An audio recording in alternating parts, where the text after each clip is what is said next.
So I remind you that the pseudo-finite fields are the infinite models of the theory of finite fields. And then I exhibited a set of axioms which were supposed to axiomatize the theory of all infinite models of the theory of finite fields, right? And then there were two axioms which were obviously satisfied by all finite fields, namely that the field is perfect, and the second, that it has exactly one extension of degree n for each n, right? And I had told you how this second statement can be expressed for each n, simply because when you have an irreducible polynomial of degree n over your field, you can interpret in the field uniformly in the coefficients of that polynomial the algebraic extension obtained by adjoining a root to that polynomial. Okay. So therefore, well, you say that there is only one. Okay. Excellent. So the third axiom was a little more complicated. It was telling that every absolutely reducible variety defined over your field F had to have a point. Okay. Now, so the first problem is what is absolutely reducible. So first of all, by variety, I mean affine variety. So it's defined by polynomials with coefficients in your field F.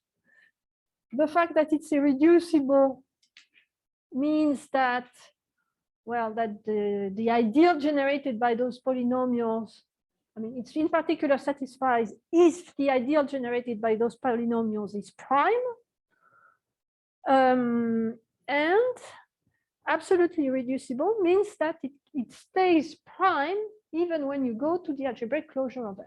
Okay, the typical counterexample being the equation x squared plus y squared equals 0, which is very much irreducible over Q, but is not irreducible over Q of I, right? So there is a notion of absolute irreducibility.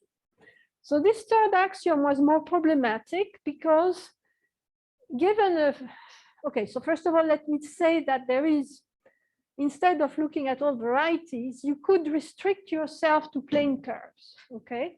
There is a result of field arithmetic which tells you that a field is pseudo-algebraically closed if and only if every absolutely irreducible planar curve has infinitely many points, okay? But it still leaves the problem of to say what is an absolutely irreducible curve, okay? So there you need, so in the plane, an absolutely irreducible curve is going to be defined by, I guess, just a polynomial, right? F of xy equals 0. And then it's a little easier to say what it means for a polynomial to be reducible. And I guess I should say that to be irreducible when you go back, when you go up to the algebraic closure, then will become a quantifier-free condition in the algebraic closure, right? So therefore, it's going to be a quantifier-free conditions on the coefficients of your polynomial. Okay, so you express those three things. Then we saw that, so the first two axioms, as I said, they were obviously satisfied by finite fields, right? As to the third one, well, it was satisfied, well, not quite. So there is this theorem of Length, which I'm going to put down because this is really an important theorem. And we are going to use it later again. Is that, so let me state it in the general case. For every positive integers n and d, there is a positive constant which depends on n and d, such that for every finite field fq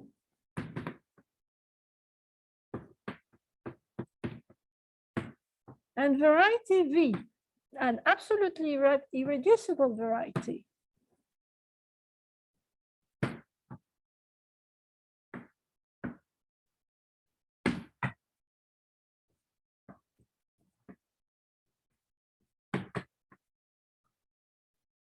Defined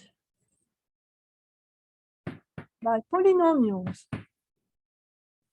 in FQ of x1, xn of degree less than or equal to d, we have that the cardinality of the FQ rational points of V minus Q to the dimension of V in absolute value is less than C Q to the dimension of V minus 1/2. I'm afraid that maybe this bottom thing is not visible. Now is it okay? Right. So you see that this is this is a very nice statement. So when Q becomes large, you see that the difference between V of FQ and minus Q of dimension of V becomes small with respect to Q to the dimension of V. Okay, let's see, for instance, in the case of a curve. Let's say I have a curve V, okay? So the dimension is 1, right? So this tells you that the number of points of my curve minus Q is in absolute value less than Q to the square root of 2. So for instance, if we have Q greater than C squared, then V of FQ will be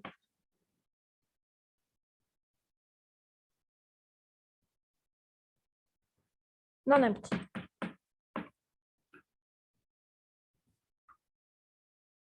Okay, because this would be smaller. I mean, this, you can rewrite this as saying that V of FQ that 0 is less than minus C Q to the dimension of V minus 2 minus 1/2 is less than plus Q dimension of V is less than cardinality of V of FQ. It's not that you can rewrite it, but it implies the following. Okay. So if Q is big, then this is going to be non-empty. So the corollary of this is that every infinite model of the theory of finite fields will be pseudo-algebraically closed. Okay. And of course, the fact that we have this constant C tells you that exactly what we need. You see, it tells us that if Q is greater than C squared, then there is a point also. Okay. So this gives us the axiomatization, the possible axiomatization of, so for PSF, we just add 3, that PAC, that the field is PAC. So every absolutely reducible curve has infinitely many points. And for finite, we say every absolutely reducible curve has a point, provided the cardinality of the field is sufficiently big. And sufficiently big is a function of the number of variables and the degree of the polynomial. Well, I guess since we are in a plane, this is 2. It's a function of 2 and of the degree of the polynomial. Okay. So fine. So you see that we have now our candidates. The thing is that, so we have the two theories. The thing is that we are not sure that all the models of those theories are going to be pseudo-finite. Okay, first of all. Right. So how do you do that?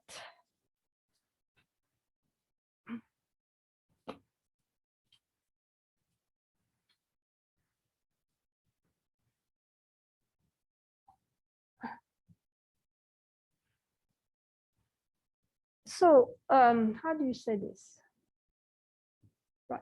So in fact, we are going to prove that every model of our candidates for pseudo-finite field is indeed a pseudo-finite field.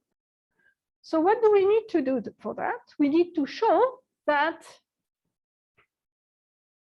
all the possible completions arise from pseudo-finite fields, right? So if you remember, I told you this result of Kiefer, which said that K, what was it that it said? Let K and L be pseudo-finite fields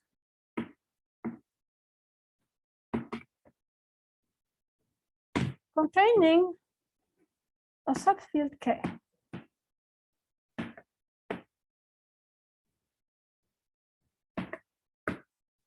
Then one has that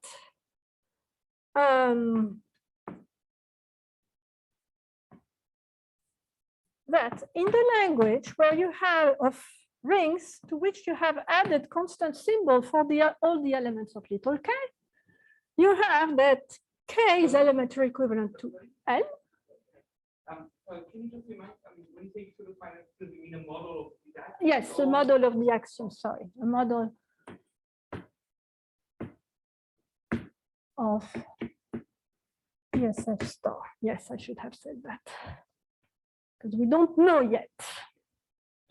Then, if and only if KH intersect K is isomorphic to KH intersect L over K. All right? Intersect. So in other words, if you have a polynomial in one variable over little k, it will have a solution in big K if and only if it has a solution in big L. Okay, that's what it's saying. And the corollary of this is that every formula phi of x bar in the language of rings is equivalent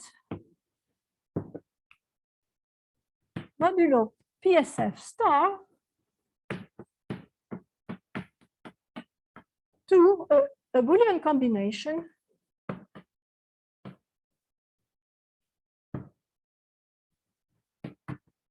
of formulas of the form. I didn't do that last time, did I?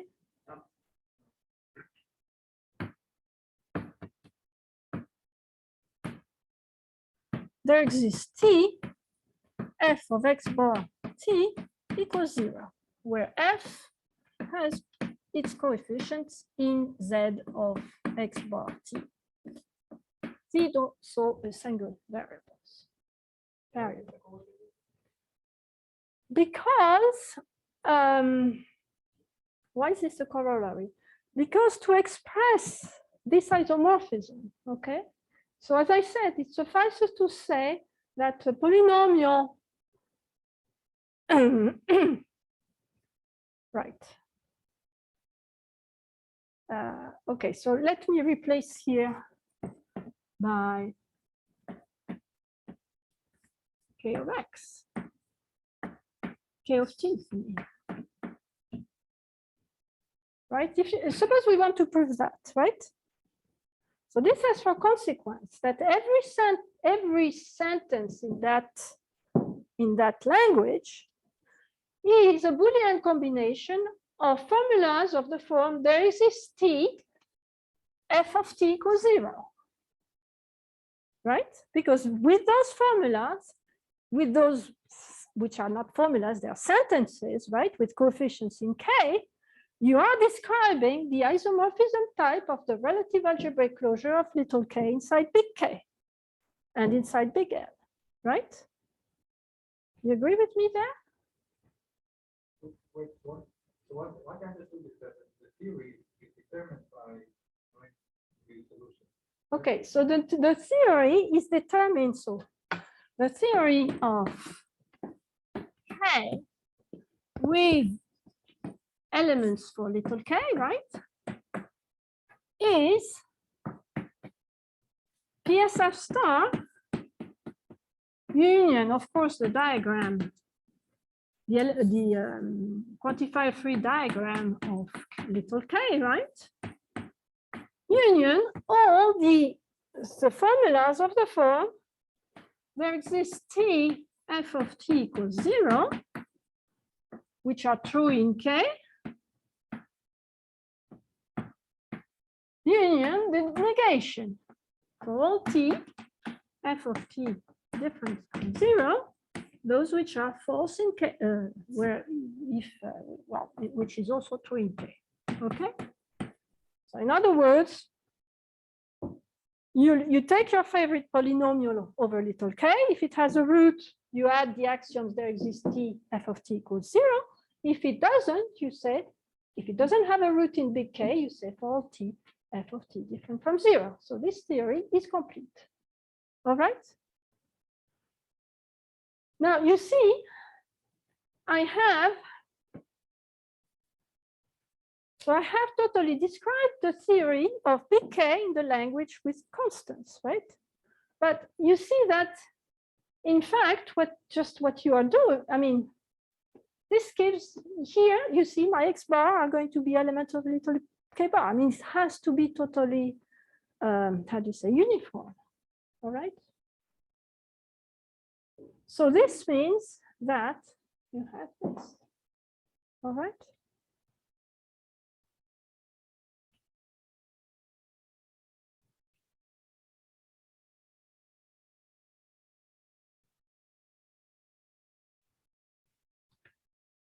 Okay, good. So a corollary, a second corollary, of course, is that the second corollary is that the completions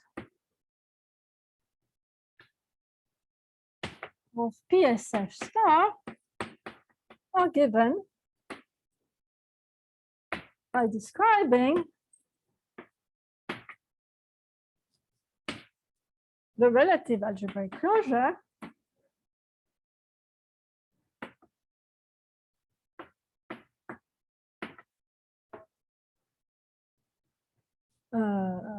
of the prime field inside the field.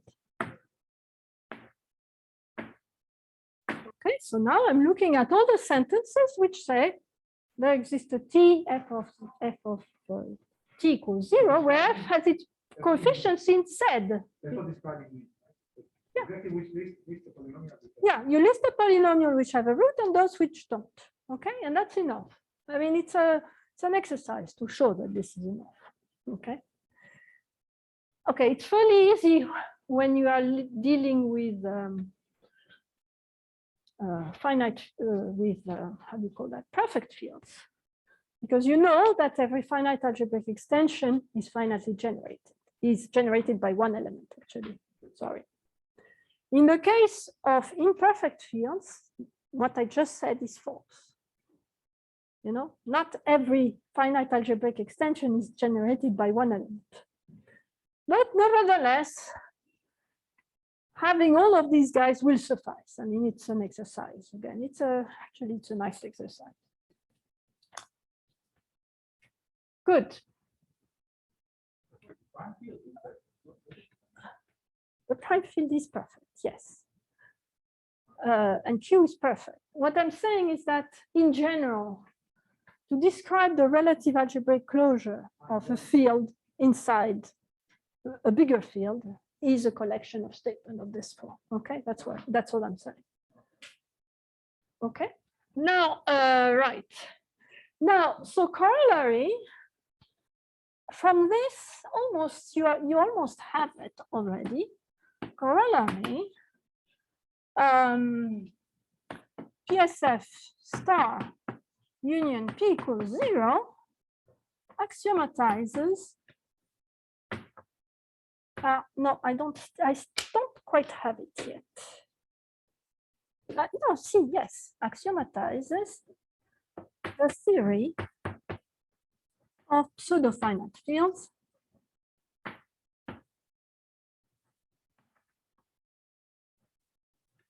of characteristic P. So why is that?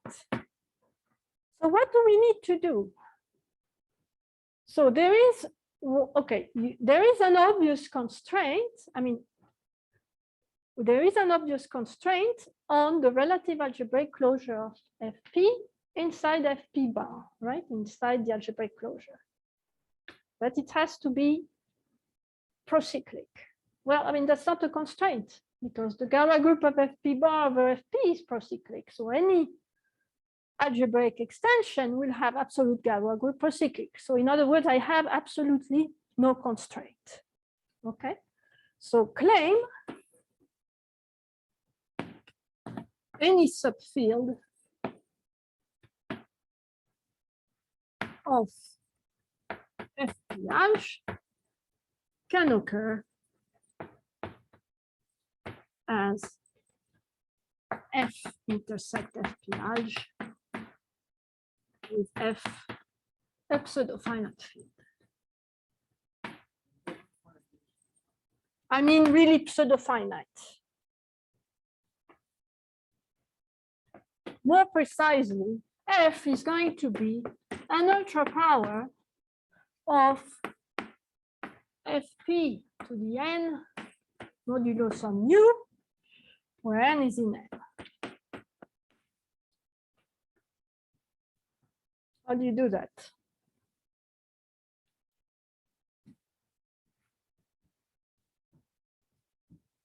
So you see what's happening is that you're interested in this thing, right? This is a locally finite. I mean, FPH is a locally finite field, right? It's a union. It can be written as the direct union of things, right?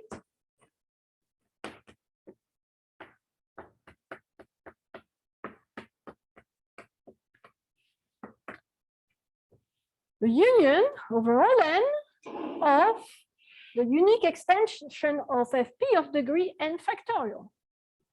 Okay, they form an increasing chain. The whole thing is the field. So then you're interested in finding some L. How do you say? Then we have our F intersect. How do you say? Every subfield L, E, allez, E. So when you write E, so E is going to be a union over all n of E intersect with P to the n factorial. Now, this might not be the best way of doing it, actually, now that I think about it. But instead of that, maybe we can do it slightly differently. I mean, you notice that, for instance,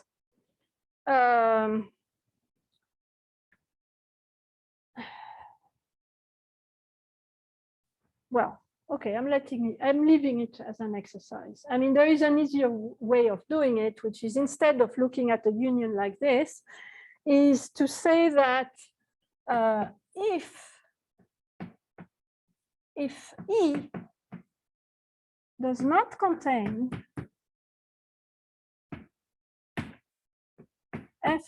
all Fp to the L to the N, where L is a prime, then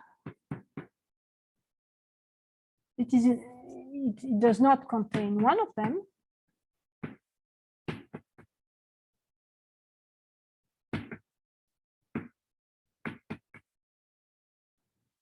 And so it suffices to say it doesn't contain that one. So I guess I'm not very, so we write E is going to be, we associate to it a series of numbers. So for each prime, we associate, a function which goes from the set of primes to n union infinity, where which says that so f of a prime L equals the highest power of equals the highest n such that fp to the L to the n is contained in E, and infinity if there is no such n.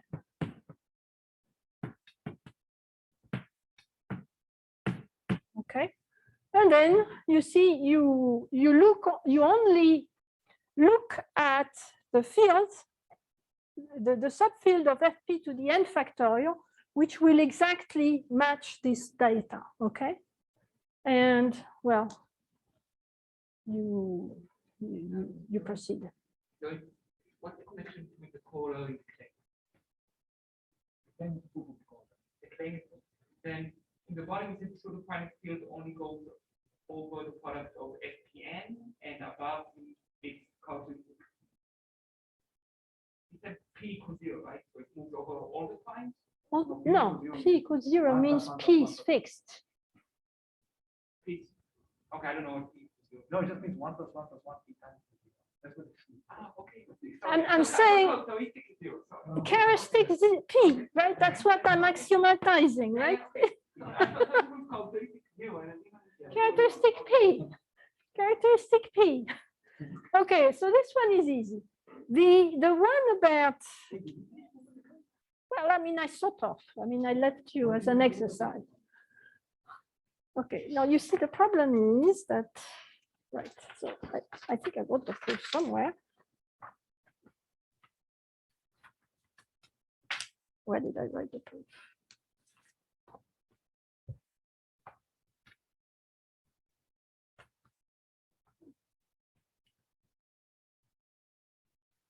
Right, okay, so let me write this. So E is infinite.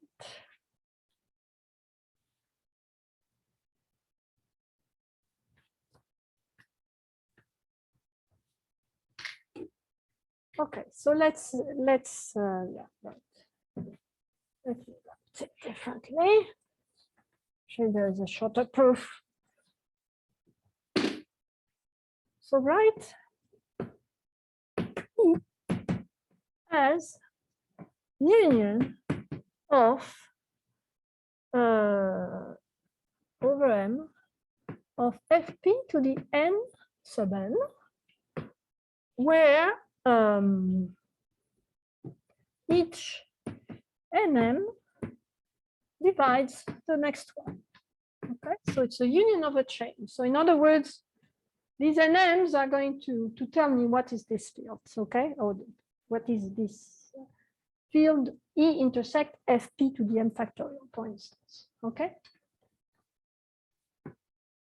G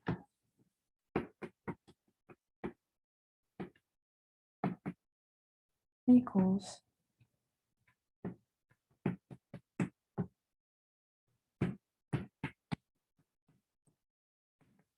okay. All right. Okay, good. So now you are going to so we assume, so in this case we assume that E is infinite. Okay.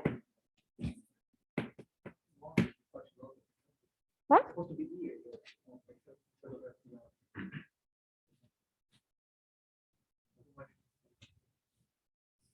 Yes, absolutely. Okay, I'm assuming E equals infinity. And then you take U an ultra-partial term n, and you take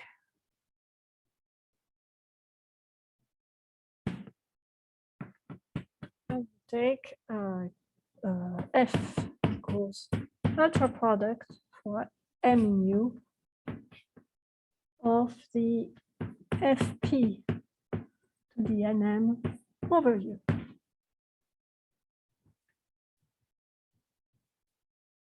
So you see that when you intersect, so f is going to be a pseudo-finite field, right?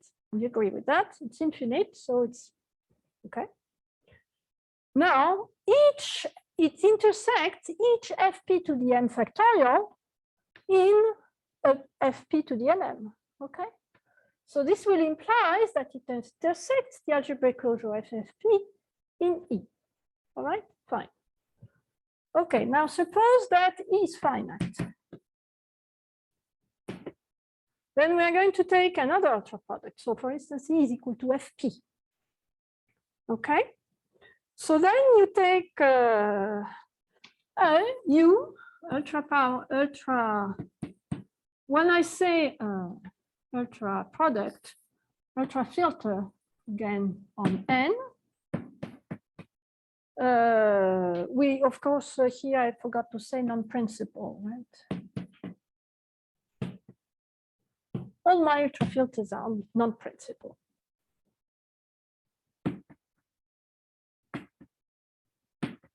And it's not going to be, this one is not going to be on n, but it's going to be on p equals the set of primes. And I'm assuming that E is equal to fq, all right? And I'm going to take f to be the ultra product over all L in P of fq to the n.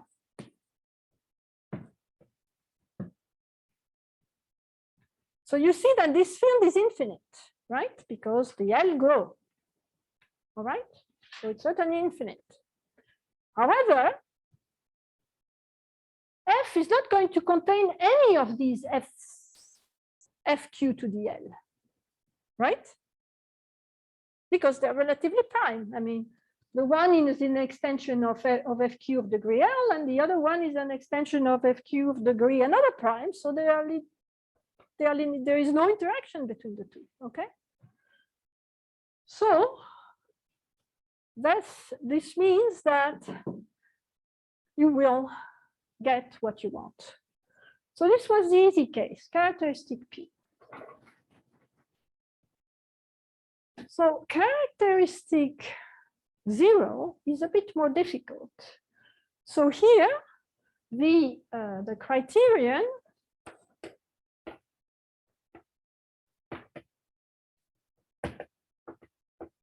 need to show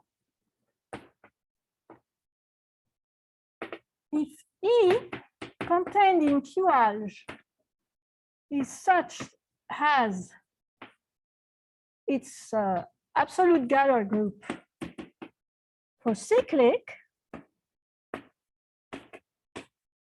then there is an ultra product of finite fields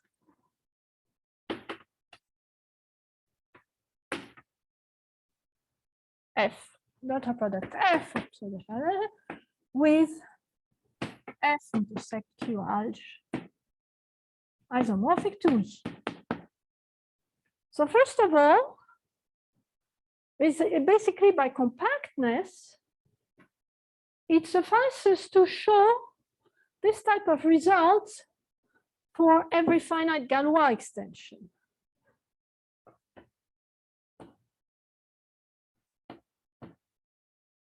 You see, right, well, I mean, okay, so, well, okay, so no, let's not use compactness, let's write again. Right, Q alge is increasing, is the union of LNs, where N is an N, where Ln is an increasing chain of Galois extensions, of finite Galois extensions of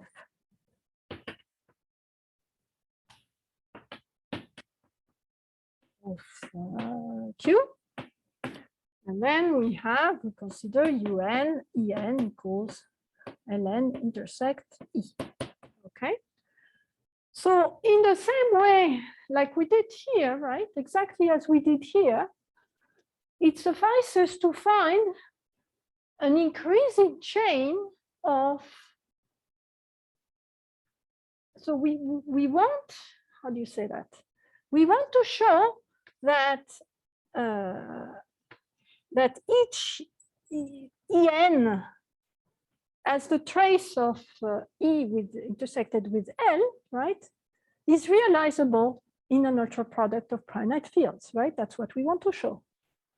So in fact, we want to say, Sorry, why is it not proposed? well, that's what I'm trying to show. Oh, I thought it's fine. It's necessary, right? Yeah.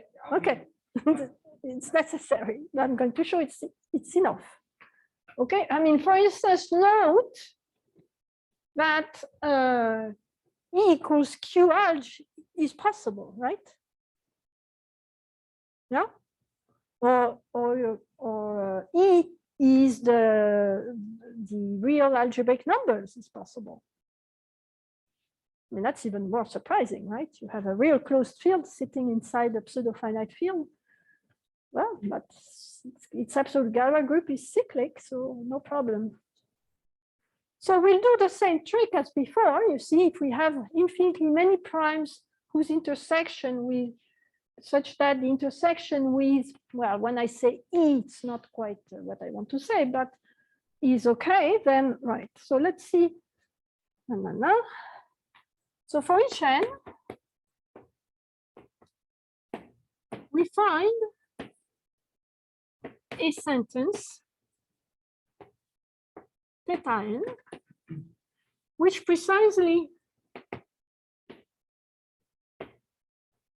describes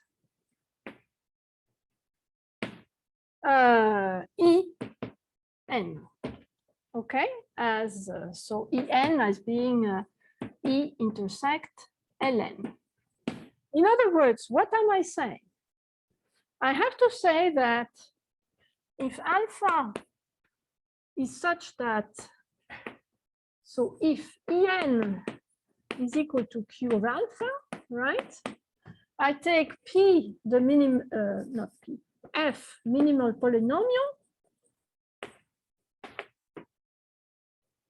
of alpha over Q, and I say there exists X, F of X equals 0.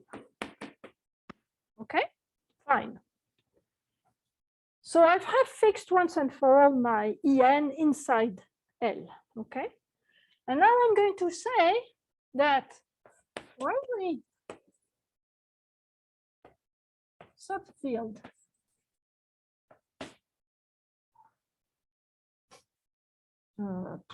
how am I going to call it? I don't know. Subfield what is subfield? M of E, which strictly contains En,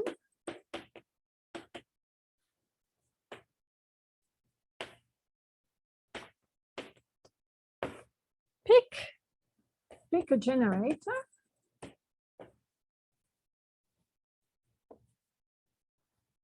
beta of M over Q, and its minimal polynomial, mistake, its minimal polynomial G beta, and say for all t, for all x, G beta of x is different from 0. Okay? You see what I've done here? You see what I've done here? I cannot read this. I'm sorry, I'm afraid it will not.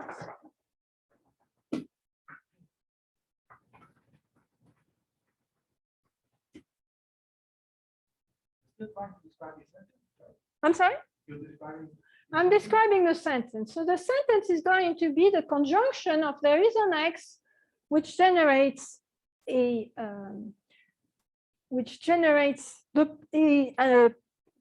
an extension which is isomorphic to En, right? But there is no X that generates an extension which is contained in N and properly contains the N. Okay, I can say that. All right. Yeah. Yes. What? I'm looking at a finite extension ln of Q. And so therefore, there are only finitely many subfields between ln and Q. So there are certainly only finitely many between ln and En. Also, that is subfield M of En? No, Yes. Thank you. Sorry. Okay. So you see that actually, okay, really what I'm trying to say is that each of those theta n's, so this is a sentence with parameters in Z, right? So it, I'm sorry? Yes. Well, I'm going to use it soon, okay? I'm not using it yet, but I'm going to use it soon. But no, I mean, the fact that you can say that, this uses nothing, all right? It just uses that you can interpret in the field a finite extension with parameters, okay? And if that field is Q, well, you don't even need parameters, right? You need elements from Q. Good, so you do that. And then you have a theorem of Chebotarev, which tells you that indeed, given a theta n, there are lots of primes which satisfy theta n. Okay, so because these parameters, so these sentences are sentences which are over Z, right? I mean, which are in the, I mean, I'm not having Q or anything. And so for each n, there are infinitely many primes P such that Fp satisfies theta. Do you see that I'm saying something stronger here than what I need?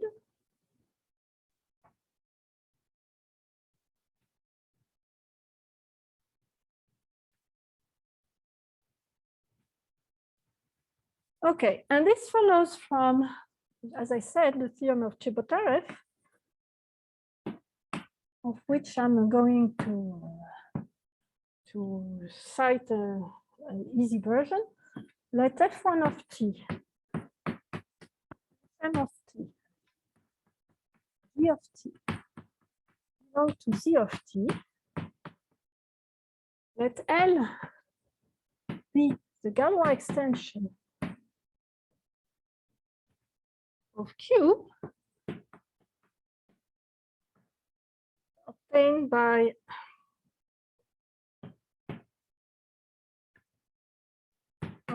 adjoining roots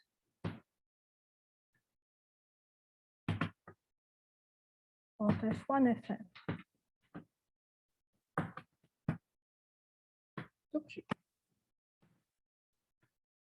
Assume there is some F contained in L such that F satisfies there exists T Fe satisfies the conjunction of satisfies the conjunction of there exists T Fi of T equals 0 and T of T different from 0. So certain fields have, certain polynomials have solutions, but others don't have solution. And that gal of L over F is cyclic. For all T, yes, that's right.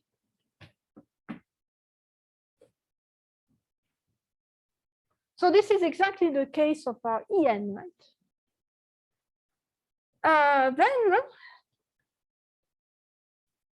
Then the set of prime numbers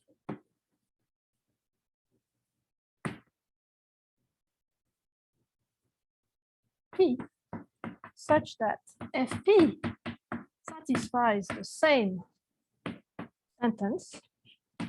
Exists T Fi of T equals 0 and for all T, G of T different from 0 is infinite.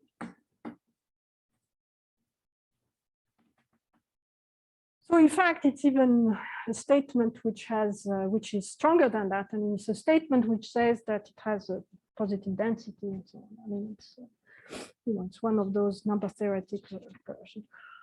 So this is really nice. I mean, so I guess the way it's proved is that you look at the way, you know, primes behave in the extension L, you know, whether they ramify or don't ramify, whether they are inert or not inert, and so on and so on. Okay.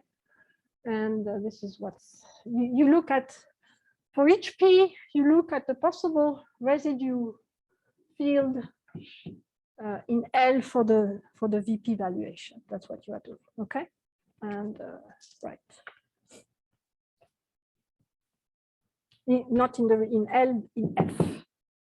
Rather. Well, in L and in F. Okay, sorry. Right.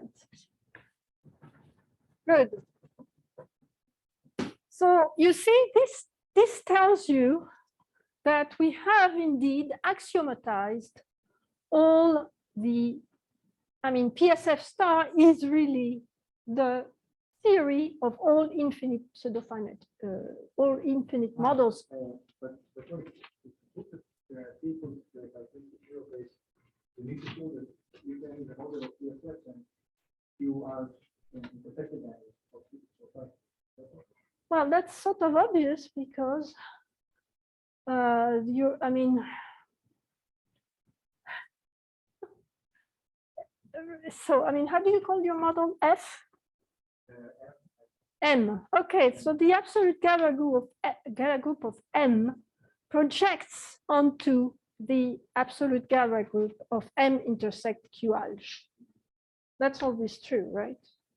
I mean, in general, when you have a relatively algebraically closed subfield, you have a projection of the absolute Gara group of the big one onto the absolute Gara group of the small one. Okay, so that's that. All right, what's the time like? I guess it's time to make a stop, right? Maybe. So, I mean, everybody's happy with my proof. So there is big box here, big black box, right? Okay, so let's pause for 5 minutes and then I'll continue.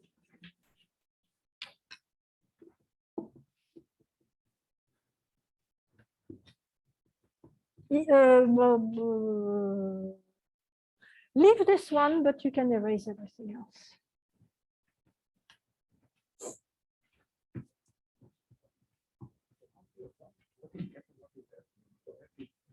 So F is actually the F which is there, right? FPN, Is the F which describes, which says that En is contained in it, right?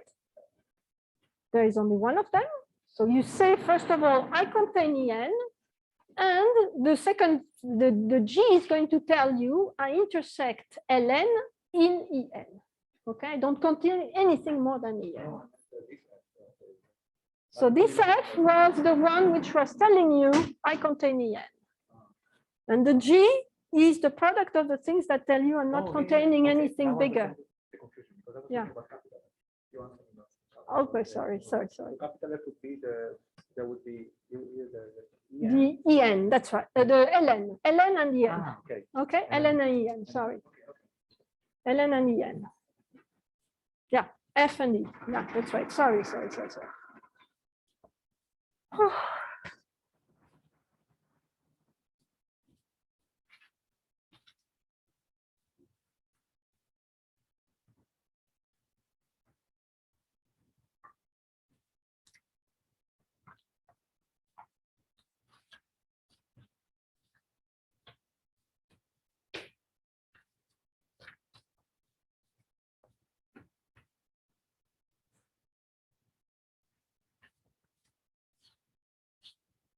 Thank you.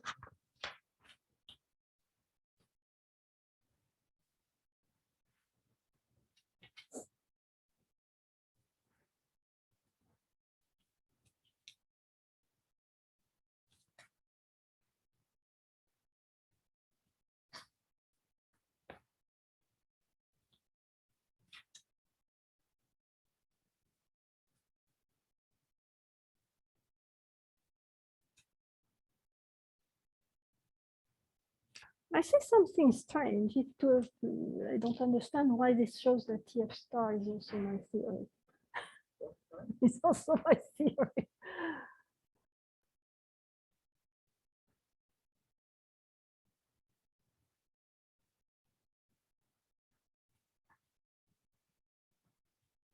Well, I guess, right, yes. Okay, why does it imply that TF star is the theory of all finite field? What does TF star tell you? It tells you I'm perfect. I have an extension of degree L for each L. And if I have a curve of degree, I have an absolutely reducible curve, then provided I'm sufficiently big, I contain a point. Okay. So this is obviously true in all the finite fields, right? Because it's safe, if I'm sufficiently big, I have a point. Wow. And if I'm infinite, I have a point. So it's the theory of finite fields. Okay. Okay, let's.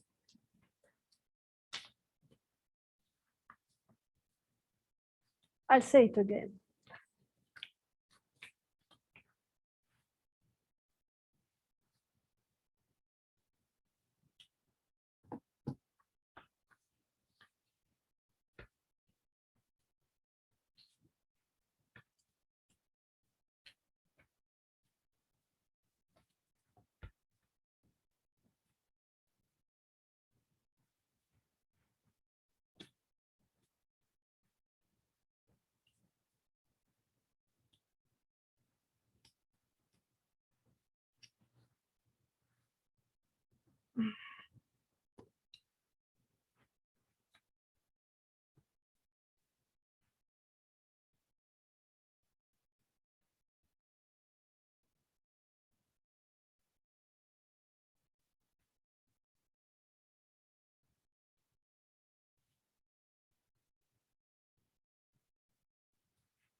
first up again.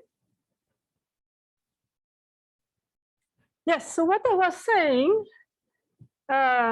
so we just shown that PSF star is really the model, the theory of all pseudo-finite fields, right? Because we showed that every model of PSF star is equivalent to an ultra product of finite fields.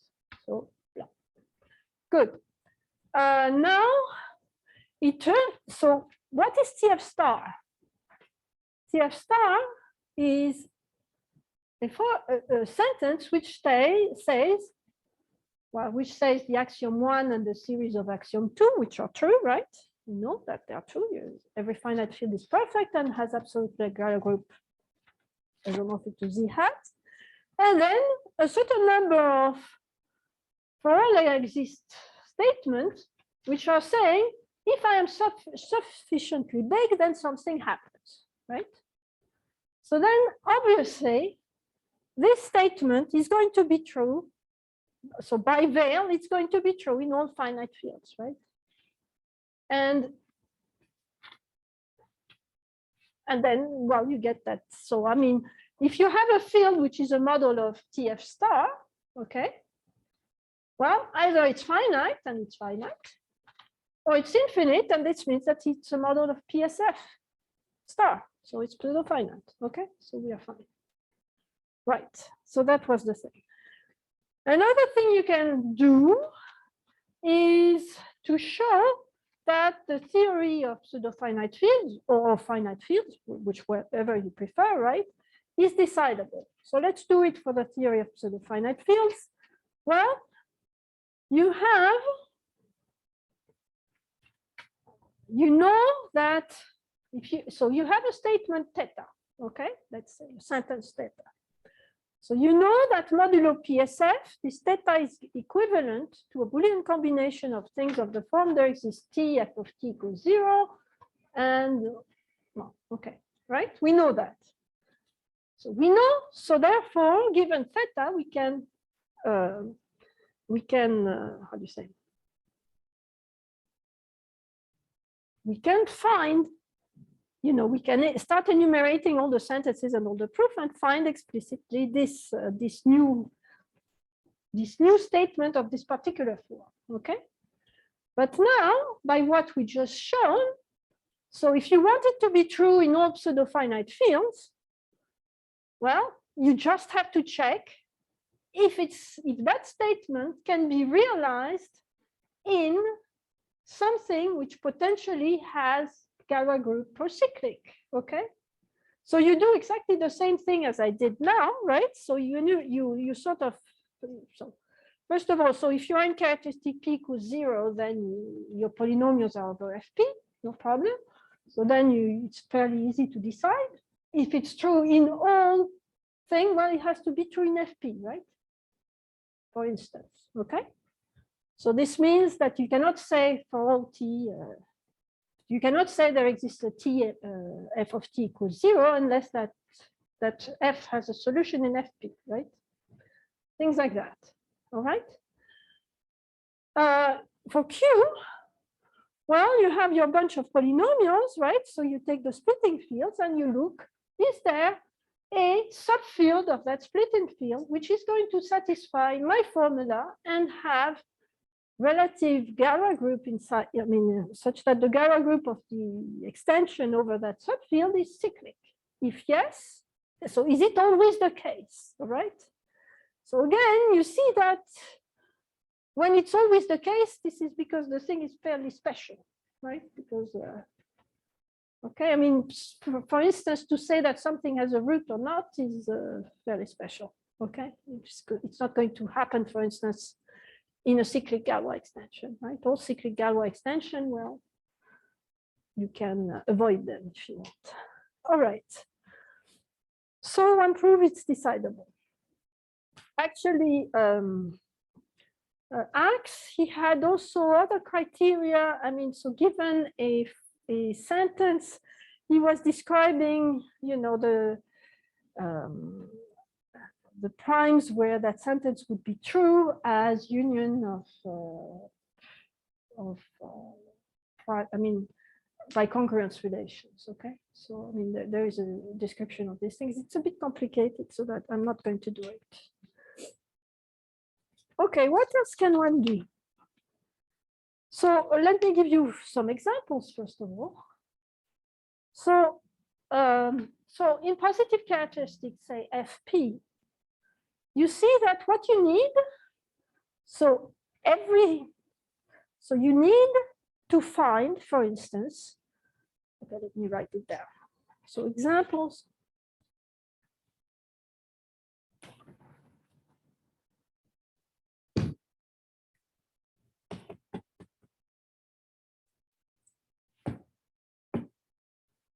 Pseudo-finite fields. So in characteristic P, you need, we want, which are contained in the algebraic closure of the prime field of small PSF fields. Okay, need a subfield F of FP H, which is infinite. So therefore, it will automatically satisfy that it is perfect and PAC, right? What about the second axiom? Second axiom, it says that it has to have Galois group isomorphic to Z hat. So this means that for every prime L, it has to have one extension of degree L, at least, okay? So in other words, it's going to be, F is going to be the composite, so let me write it this way, of Fp to the L to the K, where L is in the set of prime numbers, and K, well, depends on L, KL is in N. Okay, so it will contain, it will be the field composite of all these fields, all right? You see that if by some bad luck it contained all Fp to the L to the N, then it would have no quotient isomorphic to Z model Z. Therefore, it would be, okay. So these are the guys. In QH, well, you can construct them sort of by general nonsense, okay? So on the one hand, you have to make sure that the Galois group is cyclic, procyclic. So you start enumerating polynomials, curves, right? Absolutely reducible curves. If they have points, well, you don't do anything. If you don't have points, you add a point and you proceed. Okay, so there is a general nonsense construction, obtained, you just add when you have things missing. I mean, it's a for all there exists theory. So you just build it inside QH, okay? Making sure that you still keep your Galois group procyclic, isomorphic to Z hat. And in fact, there is a result of, I think it was, I'm not sure who did it actually now, so I'm not going to attribute it, but I think, okay, the names, I think as Axe, Jardin, maybe Kine also.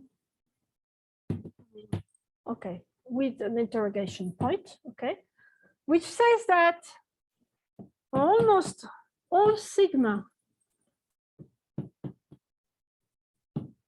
in the absolute Galois group of Q, the subfield of QH fixed by sigma is pseudo-finite. So for almost all sigma, this is with respect to the Haar measure on G of Q. So let me remind you what the Haar measure, do you all know what the Haar measure is? So we have a compact group, G of Q is, you can think of it as the inverse limit over all L over Q Galois finite of those Galois groups, Okay, the finite Galois group. So it's an inverse limit of finite groups. As such, it is compact, totally disconnected, and there is a unique measure on this, which is equal to 1 on G of Q, and which is stable under translation, and which is on the sigma algebra generated by the open sets. Okay? That's all. So for instance, this means that if you have a finitary condition of one of those, right, then the measure of, so let's say that you are looking all the sigma which extend a given element of Gal of L over Q, right, then the measure of the set of extension will be exactly 1 over the degree of L over Q. But then you have also, you have, how do you say that? Well, you have results on measures that tell you that certain measures are 1 and so on and so on, okay? So for almost all sigma, this means with measure 1, all right? Okay, so you see we have lots of big sigmas of pseudo-finite fields inside QH, all right?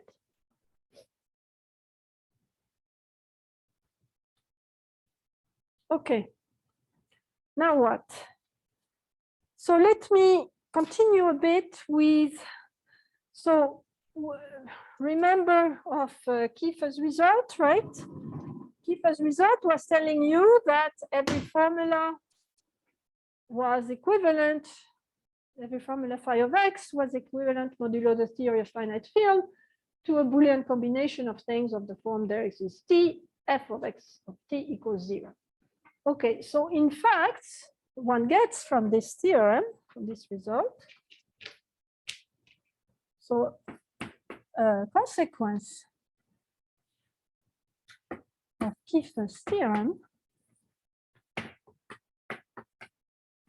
is a language is the following. So it's, let me call it theorem. So adjoint to the language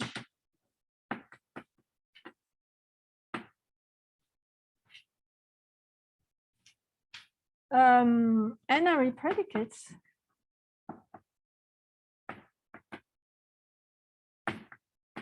Solène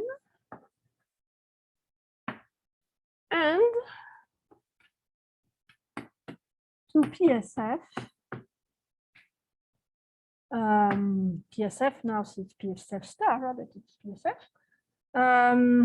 The axiom Solène of x1, xn, if and only if there exists t, sigma t to the n plus sigma ci to the n minus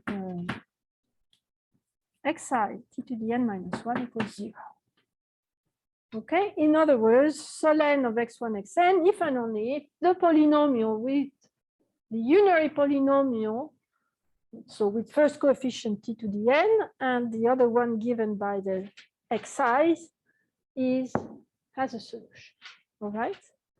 So you see that now from her result, you see that this has quantifier elimination.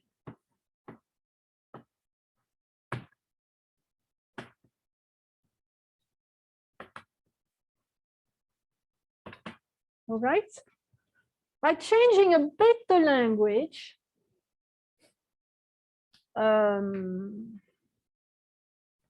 you can also get a quantifier elimination result for finite fields. Okay.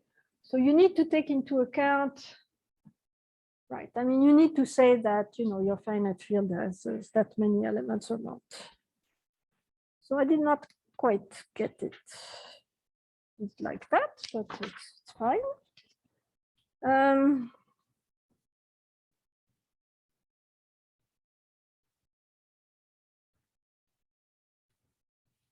Yes, I guess, right. Well, I guess you modify them by saying Solène of x1, xn So you are going to put inside it, you know, whether your field is, you are going to put inside it whether your field is finite or not. Okay. In other words, you're going to, well, okay, let me not talk about it. So the fact that it has quantifier elimination, this is pretty clear, right? Is there any questions on that? I mean, it's a... Now, it turns out that it's not totally that convenient. There is another language in which the theory is model complete and which is almost as nice. Okay. I say almost as nice, but okay. Well, I guess I should tell you that there are other quantifier elimination results, in particular, how is it, Fried? Who is it? Fried and Sacerdote. They introduced something which is called Galois stratification.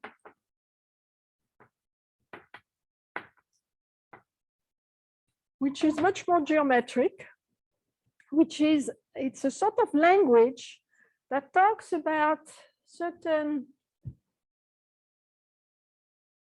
varieties, okay, and Étale covers and the Galois group, the way they behave and so on. And it's, well, it's nice, but complicated. I'm certainly not going to do it here. Right. A consequence of Kiefer, right, now let me first describe the other one. So a language in which PSF is model complete.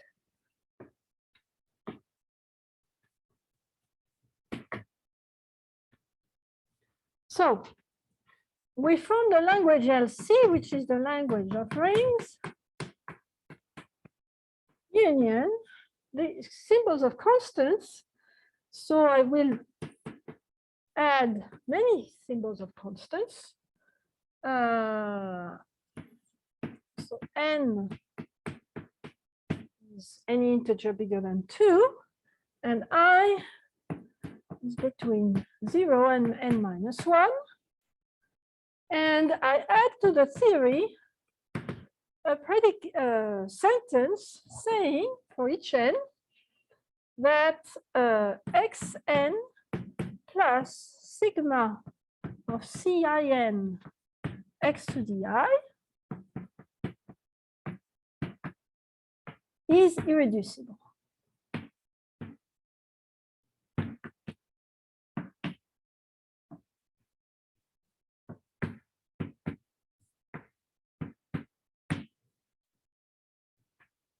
So in other words, so we know that a pseudo-finite field, we have one extension and one unique extension of degree n for each n. This axiom is telling you that the CIN are the coefficients of the minimal polynomial of a root of an element which generates that unique extension. Okay, so they're not uniquely defined, right? I mean, if I have my pseudo-finite field, I'll have many choices for the CIN. But it doesn't matter. Once I fix them, they are there. And the point is that if I have F1 and F2 models of this PSF, let me call it PSF sub C, right? Then we will have, and F1 contained in F2, then automatically we will have F1 relatively algebraically closed in F2.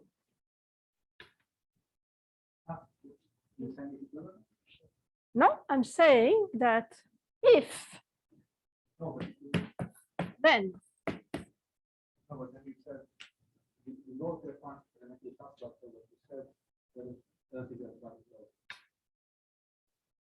Huh?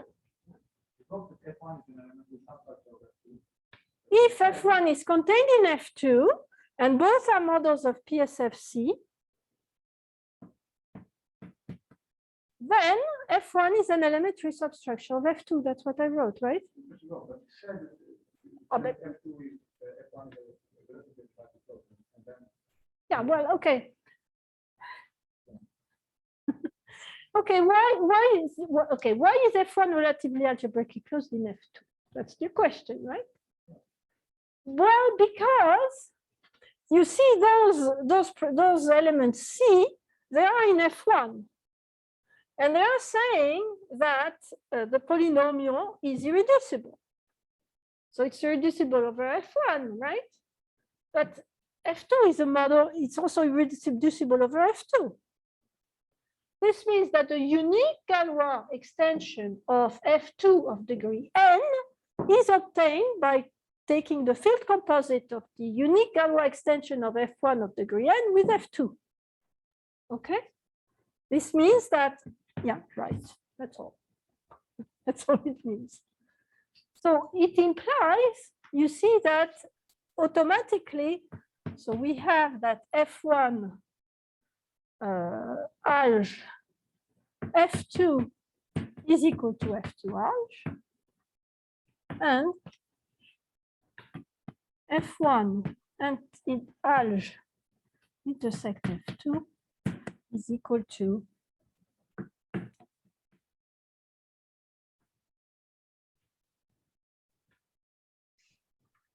you see, the point is, if F1 is pseudo-finite, right, then its unique algebraic extension of degree 2 is also pseudo-finite. So you have to avoid those, you have to prevent that. And the C's are enough, okay? However, you don't have quantifier elimination, all right? Because you really need to be a model. You need to satisfy that axiom. You see? But Zoe, but you say you claim that F1 is an elementary substructure of F2. Yes. That's more than saying that relatively algebraically closed. Yes. So why? Because of the theorem, which was saying that if F1 and F2 contain a subfield. Okay, sorry, I missed the theorem. Yeah, thank you. Then sorry, Zoe. No, but you know, if you forgot it, maybe some other people forgot it. So apply this fundamental result, right, to the case where k is equal to F1. Yeah. You see?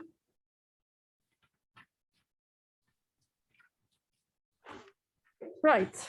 Okay. So actually, what is interesting in that thing is that now we know that every formula is equivalent to an existential formula, right? But because it's model complete in that language. This is not quite enough. Okay, what did we know before?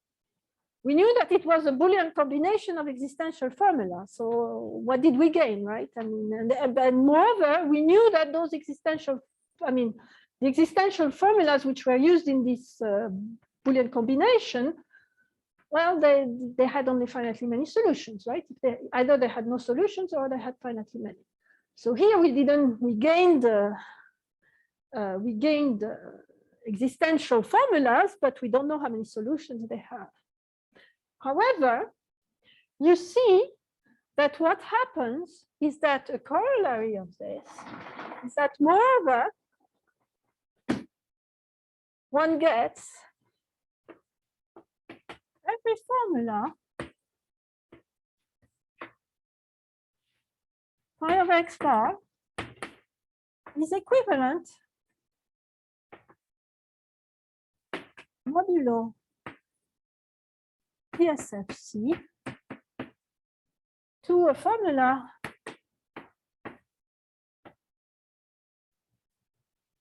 theta of x. There exists y bar theta of x bar y bar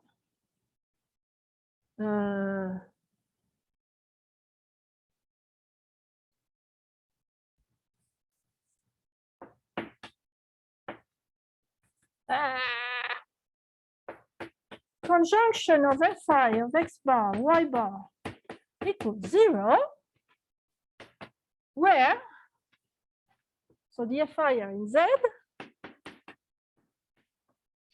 we are over z, sorry, and where for any field f, if a bar, b bar satisfies conjunction of the fi of a bar, b bar equals 0, then the number of b bar of c bar in f such that f satisfies conjunction of fi of a bar, c bar equals 0 is finite.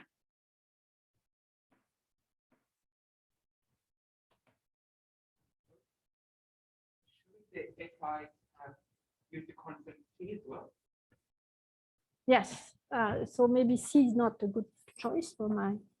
Yes, you're right, absolutely No, right. but the FI is not that. Fi in Z of C bar of X bar, Y bar. Yeah. Okay, I might be slightly lying there, but not much. No, maybe right. But the point is that what it's telling you, that every definable set is the finite to one projection of a set which is defined, which is quantifier free definable, you see? So I'm saying that maybe at the cost of adding additional parameters, okay, any definable subset of a finite pseudo-finite field is the finite to one projection of a set defined by algebraic equations. Okay, so let me give you the idea. So when we had there exists t f of x t 0, no problem, right? When we want to say that something is not 0, x different from 0, well, there exists a y xy equals 1, fine, right? For all t, g of t different from 0. How do you say that? G of t x equals different from 0. Well, you say, how do you say it? You say that if I take a solution of g of t x equals 0, it's going to live in one of the proper extension of my field. Okay? So remember, so the degree of g is bounded. Okay, let's say it's d. So that means that if a root lives in a proper extension, that if all roots live in proper extension, they are going to live in all extensions of degree, in the extension which contains all sub-extension of degree less than or equal to d, right? Let's say d factorial. D factorial is too big, doesn't matter, okay? But now you can interpret quantifier freely that extension and its subfield f inside your thing, right? So therefore you can say, oh, the solution are in there, period. You see how it works? So that's the thing. Can you repeat what you wrote? So it says for any field that if A and B satisfy. Okay, so yeah, what I want to say there is that this thing is finite. Right, so I want the fiber to be finite. Okay. It says F of A. AD. This A got changed in this C. You see, I had written C, and that wasn't a good choice. But then B doesn't appear so if there is one solution, then there is Finite.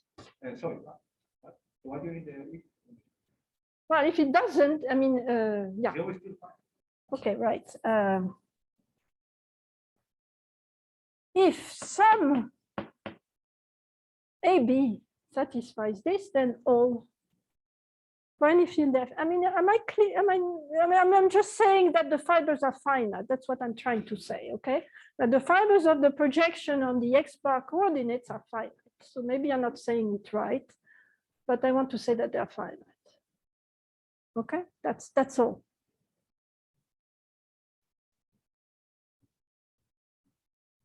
Okay, this is going to be very useful in what we will do next time, which is incessantly, which is tomorrow next time, which is that we are going to start counting.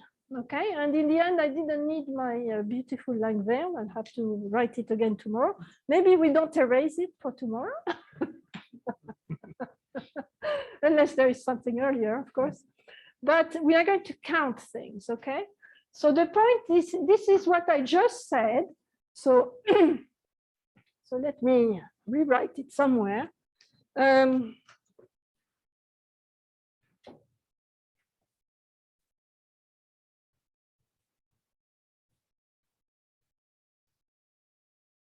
So in a pseudo-finite field,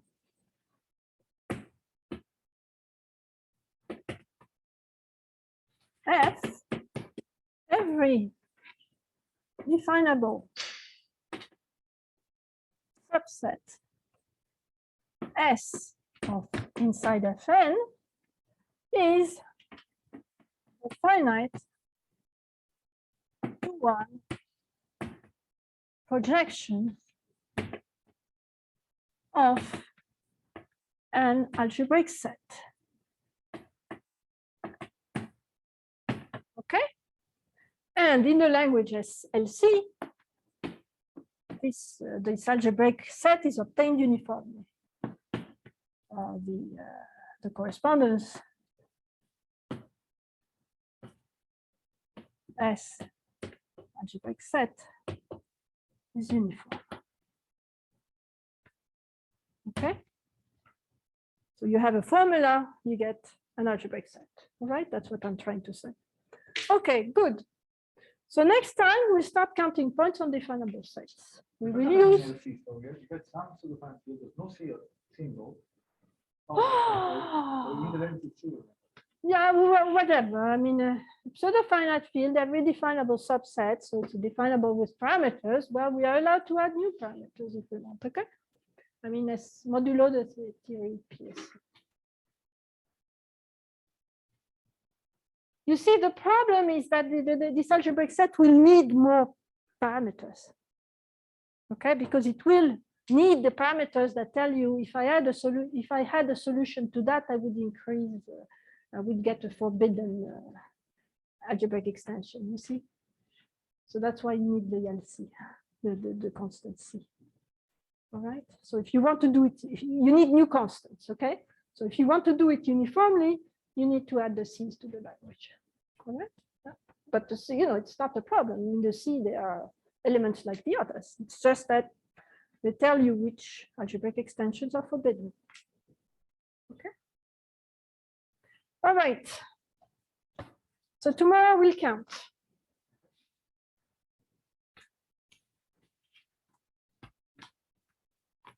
Are there questions, by the way, in the chat or somewhere? No.